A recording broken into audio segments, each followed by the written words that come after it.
इंद्रिय शिथिल भई माधव बिन, जो देहि दिनु शेष। तुम तो सखा श्याम सुंदर के,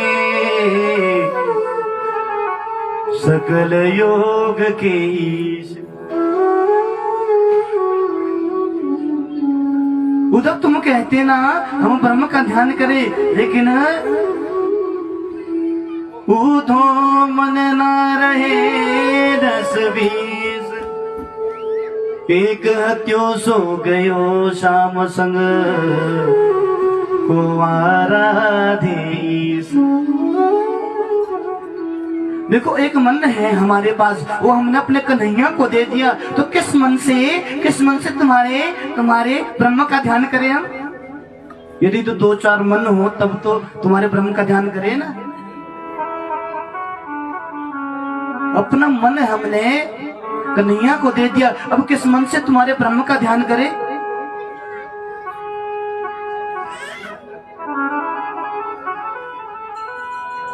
उदो तुम तो भय बोरे पाती लेके आए दौड़े, योग कौन जाने यहाँ रोम रोम में शाम बसते। यहाँ तो रोम रोम में कन्हैया बसते।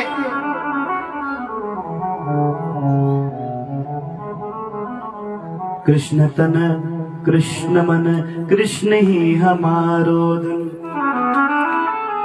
आठों यामोधो हमें कृष्ण ही सोखाम।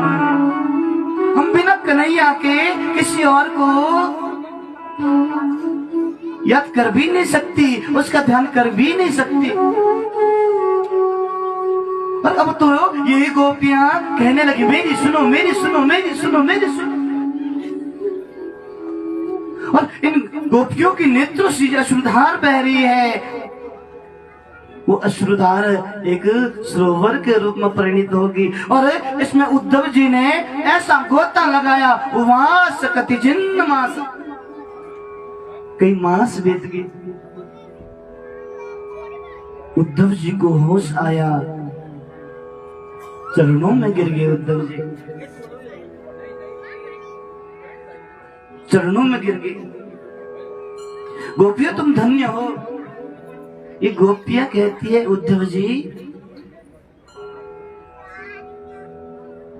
आशिष्टवा पादरतं नष्टुमाम् अदर्शनानां मर्महतान् करोतु,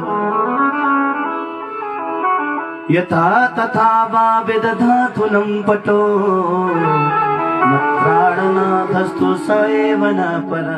वो कन्हैया हमें अपने चरणों से कुचल डाले, हमें मरने तक की पीड़ा पहुंचाता रहे, लेकिन उसके सिवाय हम किसी से बात नहीं करेगी। उद्धव जी चरणों पे गिर गए। ऐसा वर्णन आता है उद्धव जी ने गोपियों को प्रणाम किया। और उद्धव जी कहते गोपियों से, तुम धन्य हो गोपियों, जो तुम्हारे मन में कन्हैया के प्रति इतना अगाध प्रेम है।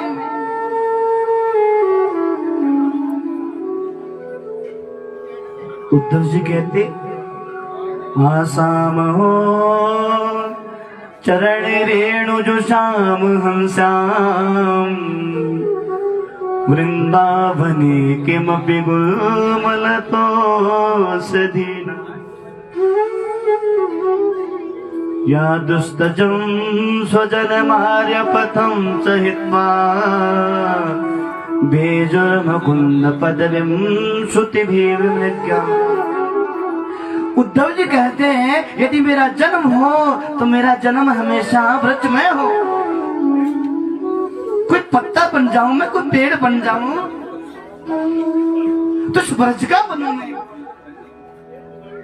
जो इन गोपियों के चरणों की धूली को हमेशा अपने माथे से लगाऊं मैं। वंदे नंद व्रज स्त्रीणाम पादरेणु अभिक्ष्ण च, यासां हरि कथोद्गीतम् पुनाति भुवन त्रयम्।